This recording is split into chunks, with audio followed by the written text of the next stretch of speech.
daleen ak jàmm ci seen bii di Makane bi TV Makane bi TV di leen indi ay information yu wér te wóor ca tàng waat di la wax ne kat nga daal di abonné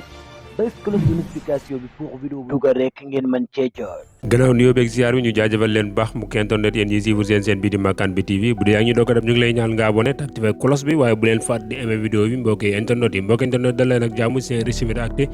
maanaam lépp loo xamante ni gën naa fas si journée bi si wàllum xibaar biir réew mi ak bitim réew ñu fas yéene leen ko baaxee si ñaari minutes.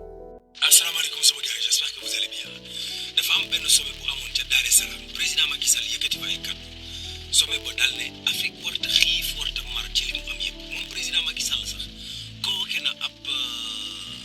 conférence ab réunion ci leader coalition Benno Bokk Yaakaar yi samedi bii 16h xëy na dañuy tànn définitif Makane mooy nekk candidat bi Youssou Ndour daal wàcc na ministère ba wàcc coalition bi waat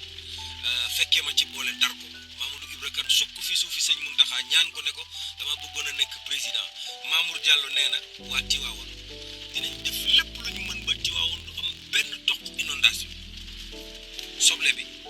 nee nañ dina wàññeeku waaye fi mu nekk nii di kilo bi 2 téeméer lay jar ci biir réew xaw ma ndax wàññeeku bi nan lay def waaye daal nee nañ dina wàññeeku daal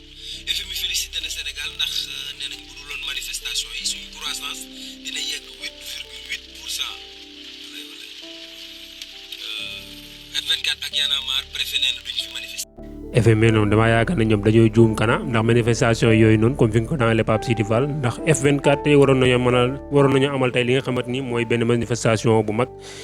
foofu noonu sa place de la nation waaye ki nga xamante ni mooy préfet da leen da koy daal di tere ndax loolu nag nekk loo xamante ni guléet la kon ñu koy gis fii ndax F24 yàgg naa def li ñu mel di demander waaye daal li nga xamante ni mooy préfet daal da koy daal di tere. kii di Khalifa Sall nag nekk président mouvement bi nga xamante ni mooy taxawu Sénégal moom moomee nag na ngeen xam ne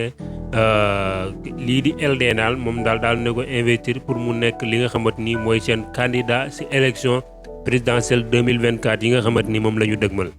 Sénégal amat nañ beneen champion ci wàllum njàngum alxuraan Mouhamed Gaye lay wuyu kooku moom xam naa ne sama doom baay la.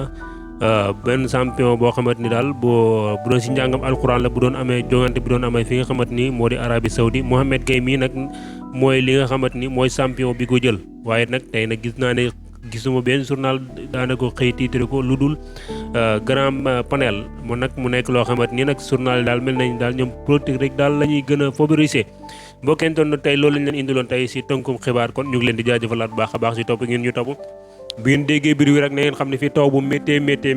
daal moo fi am tey sa depuis sa fajar ba léegi